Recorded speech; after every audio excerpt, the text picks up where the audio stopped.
Ever feel like you're giving your all, but it's just not enough? Another year of relentless training, countless hours in the gym, and yet the results seem to never match the effort. It's a sinking feeling that maybe, just maybe, you're on the verge of wasting yet another precious season of your very short athletic career. But it doesn't have to be this way. Because what if I told you there's a game-changing strategy that you're probably not using? And even if you are using it, you're probably using it wrong. This one simple yet powerful practice has the potential to turn your season from average to extraordinary. Just imagine ending this year with the best performances of your career, all because you discovered a simple way to harness the true potential of your hard work. So if you want to have your greatest season ever as an athlete, then this is the video for you. So let's get started. So what am I talking about? What is this one thing that if you start doing will dramatically increase your performance? Well, let's chat about two-time Olympic silver medalist in high jump, Nicola Olyslagers. At both the Tokyo and Paris Olympics, she sparked curiosity after being shown writing in a green journal after every single jump. So what exactly is this journal that she turns to? Well, Olyslagers calls this her little book of gold. And before you write some sarky comment about her only winning silvers,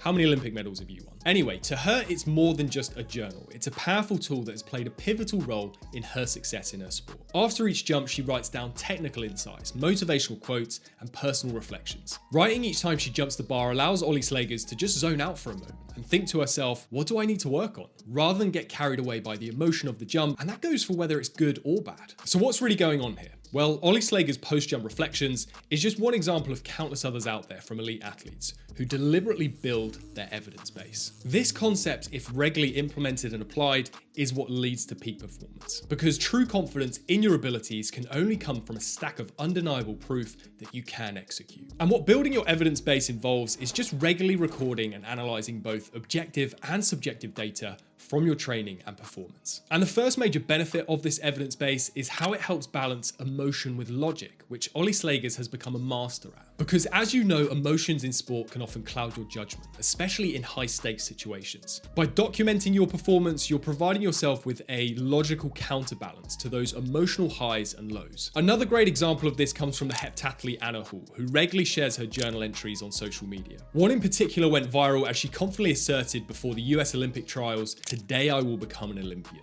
And this was supported by a range of other subjective experiences and objective sources of data, including mantras, Bible verses, and her specific goal scores or times for her events. The point is, if you're not tracking, analyzing, and then using these different sources of information, then you're just leaving performances to chance. And it doesn't mean that you have to record and write these things out mid-performance like Olyslagers, because obviously in most sports you can't do that. But it's more about getting into the habit of recording a few key metrics that indicate progress so that you can sustain motivation and believe in yourself to execute during a long, hard season. So to benefit from something similar, I suggest to the athletes that I work with to find a couple of objective data points and also a couple of subjective experiences that you can reliably record and track, which will give you that growing body of evidence that fuels your most confident performances. For the objective, you can track key stats and scores from games and performances. Perhaps some metrics that get recorded from things like GPS vests or smartwatches, or even just tracking things like your sleep quality or nutritional data. It really depends on your goals as well as your sport. You will know yourself best in terms of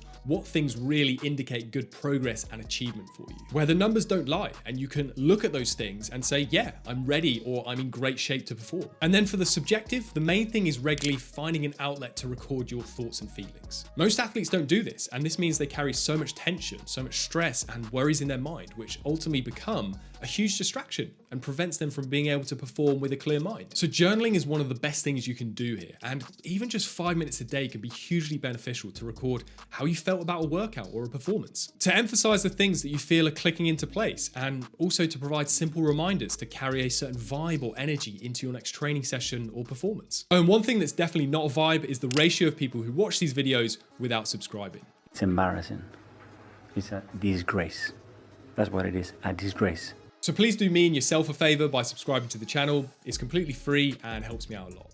Thanks for your support. Anyway, building your evidence base isn't just about these private moments of reflection and tracking a few key metrics. It's also about what you're doing publicly, particularly in terms of who you surround yourself with. And a brilliant example of this is the footballer Thiago Silva. Between 2020 and 2024, the Brazilian defender played 155 times for Chelsea, which is incredible given that he joined the club at 35 years old. He even played in all but 7 of Chelsea's league games during his final season, in which he was 39 years old. So what's the secret to his longevity? Well, Silva has been very open about building a team of experts to sustain his career. In an interview with The Guardian, Silva revealed that he is a full-time team of 7 staff members that he pays out of his own pocket, in order to enable him to sustain incredible levels of performance despite his age. This includes his own private doctor, his own nutritionist, and physiotherapist. And remember, he already had access to world-class individuals from those fields via the Chelsea club staff. But Silva knows that if you hire experts who can record, track, and tailor everything according to your individual mind and body, then you have a bulletproof evidence base on what are going to be the things that enable you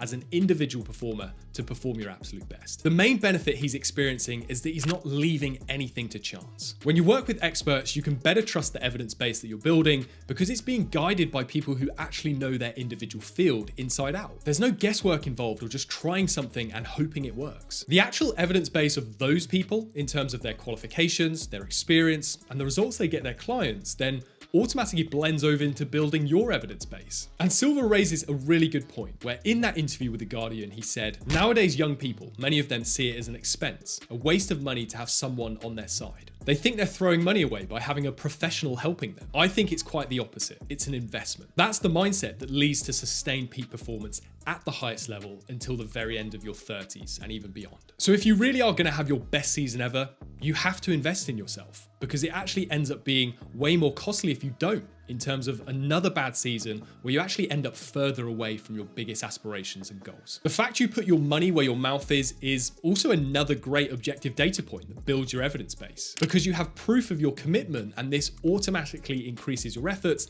and the effectiveness when it comes to pursuing your biggest goals. And then lastly, there's one other thing that building your evidence base does. And to put this one into context, let's chat about Cole Hocker. He made history at the 2024 Olympic Games, delivering one of the most unforgettable performances in track and field history. In the men's 1500 meter final, Hocker executed a dramatic final kick that secured him the gold medal and also a new Olympic record. But this was a race that for over a year had been billed as a battle between 2 feuding rivals, Josh Kerr and Jakob Ingebrigtsen. With around 300 meters to go, everyone was expecting to see a crazy finish to see which one of these 2 men would take the crown. And at this point, Hocker sat in 5th. But that's when he started to ramp things up. Hocker ran the closing 300 meters in 39.6 seconds, and the final 100 meters in just 13 seconds to earn gold by pipping Kerr to the line right at the death. What made Hocker's performance so remarkable wasn't just his physical ability, but his strategic focus on a specific controllable aspect of his race: his kick.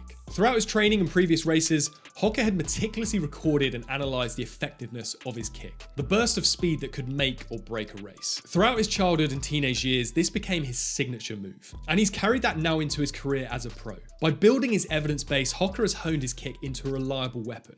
He knew precisely how to time it, how to execute it under pressure, and how to maximise its impact. This allowed him to focus on what he could control in the race: his technique, timing, and strategy, rather than getting distracted by the uncertainties of the competition. It would have been easy to get caught up in the distracting rivalry between Kerr and Ingebrigtsen. And while Hocker needed to ensure that he didn't get dropped by them, he just devoted all his attention to what he controlled. Many athletes lose confidence the second they start worrying about things outside of their control. They worry too much about opponents, the weather, or the fans in the crowd. But the very elite just focus on their own race. They have a plan and they stick to it.